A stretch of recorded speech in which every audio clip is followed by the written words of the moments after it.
Ça y est, mon podcast Être Soi a dépassé le demi-million d'écoutes. Après 100 épisodes, il a dépassé les 500 000 écoutes, c'est fou. Et si je te fais cette vidéo, c'est parce que j'ai envie que toi aussi tu puisses créer un podcast qui soit vraiment écouté, dont tu es fier et que tu as envie de partager et de continuer. Du coup, dans cette vidéo, je vais te donner 5 conseils pour que ton podcast cartonne aussi. Et on commence tout de suite avec mon premier conseil qui est d'avoir un objectif pour ton podcast. Alors, on va s'arrêter quelques minutes sur la notion de cartonner, un podcast qui cartonne, un podcast qui réussit, ça veut dire quoi exactement? Quand je parle d'avoir un objectif pour ton podcast, c'est hyper important parce qu'en fait, quand je parle de réussir un podcast, c'est très individuel. Par exemple, si tu lances ton podcast, tu as peut-être juste envie de le faire par passion et qu'il soit vraiment écouté, qu'il puisse justement être écouté par les personnes qui sont concernées par le sujet que tu partages, dont tu parles. Mais tu peux aussi faire un podcast pour vendre tes produits et tes services. Et pour ça, d'ailleurs, si tu veux apprendre à convertir ton audience en client, je t'invite à télécharger directement mon plan gratuit pour ça. En tout cas, l'objectif, il est important. Quel est ton objectif avec ton podcast? Quelles sont tes attentes avec ton podcast?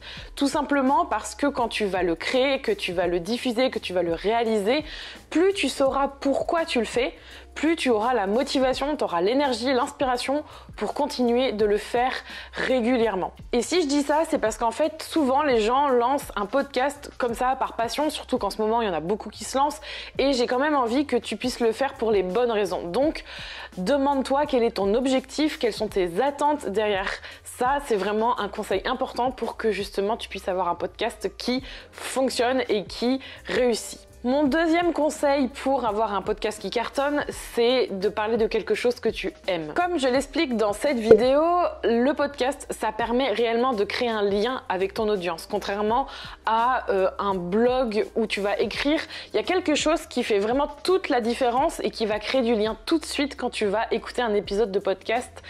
Et ce truc, c'est ta voix. Imagine que tu lances un podcast sur un sujet, on va prendre un truc au hasard, je vais dire sur les bébés, c'est un truc super général, et que tu décides d'enregistrer un épisode et que l'épisode, quand tu l'écoutes, ça donne ça. Les bébés sont des êtres vraiment très intéressants. De l'âge de 0 à 3 ans, ils se développent très rapidement. T'as vu ce que je viens de faire? J'ai vraiment forcé les choses, mais pour te dire, imagine, écoutez ça pendant 10, 15, 20, 30 minutes. Vraiment, on sent que à l'intérieur de mon être et ma voix, ça ne transparaît pas du tout la passion, ça transparaît pas du tout l'intérêt. On sent que ce que je suis en train de faire, en train de dire, en train de partager, et ben ça me fait chier. Donc clairement, ce qui est important, c'est de te souvenir que si tu vas partager quelque chose que tu aimes, forcément ça va transparaître dans ta voix, ça va transparaître dans ce que tu vas discuter, ce que tu vas dire, ce que tu vas exprimer. Il faut vraiment que ce que tu vas créer en podcast, ça t'intéresse toi déjà, et que tu aies envie de le partager avec quelqu'un d'autre parce que ça te fait du bien de le partager, mais surtout parce que le sujet, il te plaît de base. Mon troisième conseil pour un podcast qui cartonne, c'est d'apporter de l'aide à ton audience. Quand je dis de l'aide, c'est de lui donner des conseils concrets et actionnables qu'elle va pouvoir justement utiliser ou qu'elle va pouvoir bénéficier grâce au podcast que tu vas publier. Par exemple, dans mon podcast Être Soi, je parle de business, je parle de podcast. Du coup, dans chaque épisode, il y a toujours des petites choses, des petits conseils, des trucs que chaque personne qui écoute va pouvoir utiliser après. Elle va apprendre quelque chose qui va vraiment l'aider dans son quotidien d'entrepreneur. Ça peut être aussi, par exemple, lui faciliter la vie à ton audience.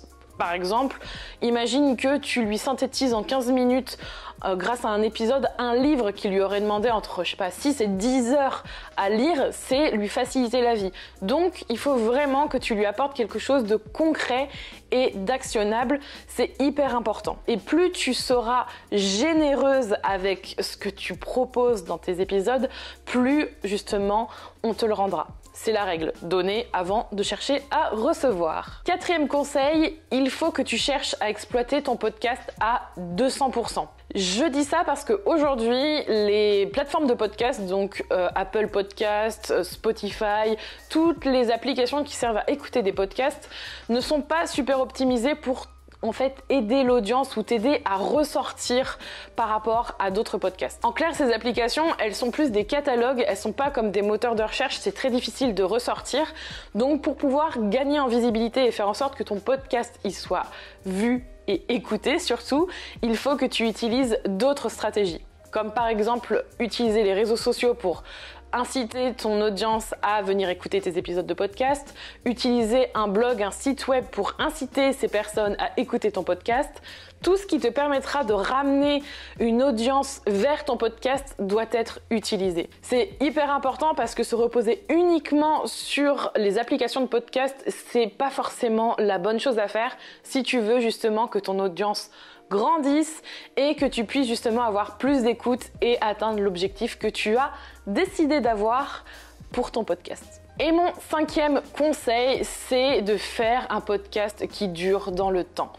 J'insiste là-dessus parce que souvent quand on lance quelque chose, on se dit que ok, peut-être que 10 épisodes ça suffira, peut-être que finalement on va juste tester, mais un podcast c'est un contenu qui se nourrit, c'est quelque chose qui se fait sur la durée. Il faut que tu sois régulière, il faut que tu sois en capacité de pouvoir faire plusieurs épisodes, que tu donnes rendez-vous à ton audience, que tu lui dises ok, je serai là lundi prochain pour un nouvel épisode, vous aurez plus d'informations de ma part dès le prochain épisode qui sera diffusé lundi prochain. C'est hyper important d'avoir de la régularité. Je te dis ça parce que j'ai tout simplement testé ce truc l'année dernière. J'ai, pour des raisons personnelles, dû arrêter mon podcast pendant 3 mois et clairement, j'ai vu les chiffres d'écoute baisser drastiquement par rapport aux autres mois où je publiais chaque semaine. Pour que ton podcast soit écouté ou cartonné ou qu'il réussisse selon tes propres termes, c'est important d'avoir cette notion-là. C'est à ça que sert un calendrier éditorial. Réfléchis tes contenus à l'avance. C'est à ça que ça sert. Ça permet d'avoir par exemple un épisode par semaine et de pouvoir les préparer en amont pour être beaucoup plus sereine et être dans la durée. Durée. Merci d'avoir écouté cette vidéo. Je te donne d'autres conseils sur le podcast et comment lancer ton podcast et vendre avec juste ici. Je te retrouve dans une prochaine vidéo très bientôt. En attendant, prends soin de toi. À bientôt. Bye bye.